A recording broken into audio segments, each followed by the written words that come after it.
Hello, this is the Daily Bread Guide message of Pastor David. Today's scripture is Genesis chapter 26. Genesis 26 is about Isaac's journey of fulfilling the calling of God. It describes how Isaac faced a famine in his life. Let's straight go into the chapter. I divided today's chapter into 6 paragraphs, verse 1 to 5. A famine begins in Isaac's life. Verse 6 to 11, Isaac lies that Rebekah is his sister. Verse 12 to 16, God blesses Isaac. Verse 17 to 22, Isaac didn't quarrel over the wells. Verse 23 to 33, Isaac and Abimelech sign a peace treaty. Verse 34 to 35, Isaac and Rebekah concern for Esau. Let's go to verse 1. Now there was a famine in the land, besides the earlier famine of Abraham's time. And Isaac went to Abimelech, king of Philistines, in Gerar. The Lord appeared to Isaac and said, "Do not go down to Egypt. Live in the land where I tell you to live. Stay in this land for a while, and I will be with you and will bless you. For you and your descendants, I will give all these lands for all and will confirm the oath I swore to your father Abraham. I will make your descendants as numerous as the stars in the sky and will give them all these lands, and through your offspring all nations on earth will be blessed. Because Abraham obeyed me and kept my requirements, my commands, my decrees, and my laws. So Isaac stayed in Gerar." So in verse 1 it says, a famine came in Isaac's time. And God, so he went to Abimelech's Philistine, the land of Philistines. And God says in verse 2, "Do not go down to Egypt, live in the land where I tell you to live." So God is saying, do not leave your calling. Remaining in the calling of God, remaining in the land that God had sent us is very important. It's basically the only requirement from the Lord to be blessed. What does it mean to us? It means that we must remain in the calling of God. Regardless of the situation. Sometimes in our faith we may face famine. Sometimes we may lose our jobs. Sometimes we may lack money or face difficulties in our lives. However, if God has rooted you, placed you into a land, then do not leave the land until God tells you so.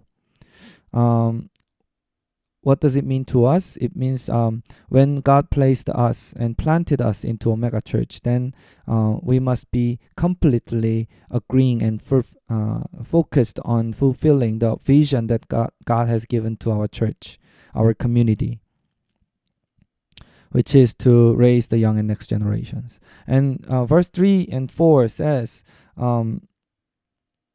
"Stay in this land for a while, and I will be with you and will bless you." Here God says, "I will bless you," and the only requirement here is to remain in the land, remain in your calling. So in our life, what we learn is that the blessing from the Lord does not come by achieving great things for the Lord. The blessing comes upon our lives when we remain in the calling of God. So remaining in the place of obedience, place of the calling of God is very important. So when Omega Church remains in its calling, what is our calling? To raise the young and next generations. So when Omega Church remains in the calling of raising young and next generations, God will continue to bless us. There are these days especially, there are many people who call themselves like they're praying people, but they don't bear the fruit. Many people don't bear fruit because they move their root too often. No plant can survive when their roots are moved so often. There is no fruit. There is no room for fruit. They call themselves like they pray a lot, and then they hear the voice of the Lord, and then they just say that God had told them to move, And when they move, they don't even stay there for many more than a year. They before maybe couple of months they also again they move, saying that God has moved them. God doesn't always like God. Usually, most of the time, God doesn't work like that. When God placed you into a land, into a place of your calling, then stay until you bear the fruit, until you fulfill God's calling in the land. So that means even in the famine, even in the difficulties, even in the lack of many things. I bless you all to learn the secret of remaining and staying and obeying the Lord. Verse 4 to 5 says, I will make your descendants as numerous as the stars in the sky, and so on, because Abraham obeyed me and kept my requirements, my command, my decrees, and my laws. So here we can say that when a parent obeyed the Lord, the children are blessed. So I bless all the parents to obey, so that your children can be blessed. Verse 6 to 11 is here Isaac repeats the mistake of Abraham. So Abraham lied to Pharaoh and Abimelech that his wife Sarah was as his sister, and Isaac does the same thing today.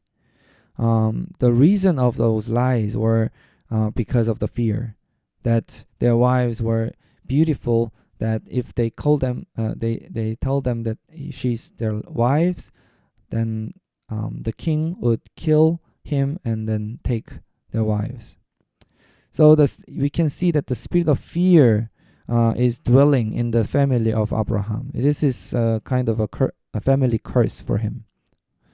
So if you're a parent, you must be able to explain and teach spiritually how you have failed in your life, so that your children can be ready when the time comes to overcome that weaknesses that is flowing in your family line. Verse 12 to 16, here God just blesses Isaac. God still blesses Isaac even though he made mistakes, even though he bent over to the fear. Why? Because Isaac remained in his calling. God knows our weaknesses. God knows that we are not perfect. Even though we make small mistakes, God knows everything. God knows all our weaknesses. So as long as we remain in the calling of God, as long as our heart, the center of our life is fixed upon the Lord and to the calling of God, then God will still bless us even though we may fail in our daily lives from here and there. Verse 12, let's see verse 12. Isaac planted crops in that land, and the same year reaped 100-fold, because the Lord blessed him. The man became rich, and his wealth continued to grow until he became very wealthy. This is because Isaac stayed in his calling. And because of that blessing, the world began to envy him. Verse 14, he had so many flocks and herds and servants that the Philistines envied him. This is what's going to happen to you as well. So out of this envy from verse 17 to 22, the people of the Philistines take the wells that Isaac dig. So let's see verse 18. Isaac reopened the wells that had been dug in the time of his father Abraham, which the Philistines had stopped up after Abraham died, and he gave them the same names his father had given them.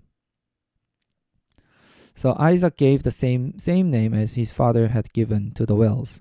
The name of the well indicates what God had worked in his life.